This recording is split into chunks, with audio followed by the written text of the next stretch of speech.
1970 تک پاکستان میں ٹاٹا اور برلا اور امبانی اور لکشمی متل سے بڑے صنعتکار پاکستان میں موجود تھے، جو اپنے طور پہ انڈسٹریل جینیس تھے ایک طرح سے.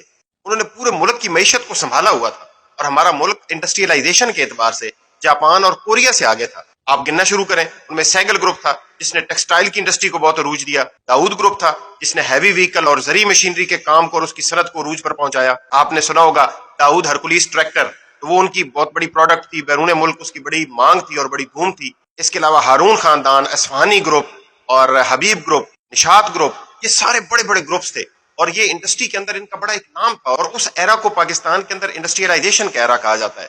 اور اس وقت پاکستان کی انڈسٹری جو تھی وہ دنیا کے لیے ایک مثال تھی. اس کے اندر جتنی ڈیولپمنٹ ہو رہی تھی، جتنا کام ہو رہا تھا، جتنی پروگرس ہو رہی تھی، دنیا کے لیے ایک مثال تھی. اور پھر یہاں پہ کردار آتا ہے جناب سیاستدانوں کا، اور سیاستدانوں میں بھی اس کا جو آج تک زندہ ہے اور دنیا سے گیا نہیں ہے، یعنی بھٹو صاحب. اللہ تعالیٰ جنت نصیب کرے، ہم تو ان کے لیے دعائی کریں گے. ذوالفقار علی بھٹو صاحب نے 1970 کی دہائی کے اندر جب ان کی گورنمنٹ آئی تو انہوں نے ان ساری صنعتوں کو قومیہ لیا، نیشنلائز کر دیا، ایک پیسہ دیے بغیر. ان سارے صنعتکاروں، ان سارے بینکاروں اور ان سارے انڈسٹریلسٹ کو ایک دم ان سڑک پہ لا کے بٹھا دیا، اور ان سے ان کی ساری صنعتیں اور ان کے سارے جو یونٹ تھے وہ قومیہ لیے، اور قومی جو ہے وہ خزانے میں جمع کرنے کے نام پر اور قومی اثاثے کے نام پر ان کو کوڑیوں کو محتاج کر دیا. اور آپ کو پتا ہے انڈسٹری تو انڈسٹریلسٹ چلا سکتے ہیں جن کا اپنا ظاہر اسٹیک ہوتا ہے، جن کی اونرشپ ہوتی ہے.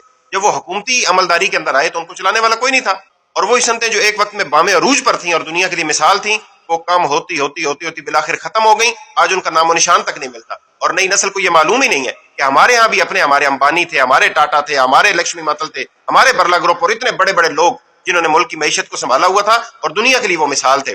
لیکن ذوالفقار علی بھٹو صاحب نے ان کو ملک چھوڑنے پر بعض کو مجبور کیا. انہوں نے اپنی انڈسٹری جہاں سے شفٹ کی، کسی نے بنگلہ دیش، کسی نے کسی ملک میں، کسی نے کسی ملک میں، اور کسی نے باقی زندگی اپنی گمنامی میں گزار دی. تو یہ بات ہمارے آج کی نسل کی جاننے کی ہے کہ ہمارے ہاں بھی ملک کے اندر ایک ایسا دور گزرا ہے. بس یہ ہے کہ ان فیوڈل لارڈز نے انڈسٹری کو پھیلنے نہیں دیا اور اپنے مفادات کے لیے ملک کا نقصان کیا.